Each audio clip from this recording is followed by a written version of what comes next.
Hello mga mare, welcome to my mini vlog. Bale mare, ito yung mga kanaganapan nung pagkatapos pa ng Pasko, December 29. Pumunta kasi kami ng bayan, gawa nung mga bata, yung pinamaskuhan nila. Kasi nung hapon nakapamasko din sila gawa ng pila na yung ulan. So ayun, ibibili namin ngayon ng kanilang gamit, kung anong gusto nilang gamit, damit or sapatos. And ayun na nga, dito kami napadpad sa Urban. Kasi yung anak ko dati nang nakabili dito, mura daw dito at syempre may quality naman. So kami dito gumora.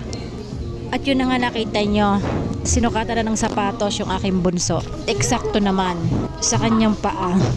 At ayan, nag-ikot-ikot kami dito. Ang lawak din pala dito. Madami kang pagpipilian. At syempre, dapat meron kang dalang budget. Yun na nga, andito na pala ako nakapila sa cashier, magbabayad na. Para lang naman sa mga bata at yun sa asawa ko, nakapili naman ng tsinelas. Kahit ako'y wala na, okay lang. Masaya na ako doon. Yung sapatos ng aking bunso. Nung time na yun mga mare, ang daming tao talaga, ang daming pila. At ito na nga pala, tapos na ako magbayad. Pauwi na kami niyan. Ito lang yan mga mare sa Urban. Not sponsored, pero Urban, baka naman. And pagkatapos nga namin mari sa Urban ay dumiretso kami ng palengke para bumili ng pang-ulam. Then kami ay uuwi na. Ito muna for today.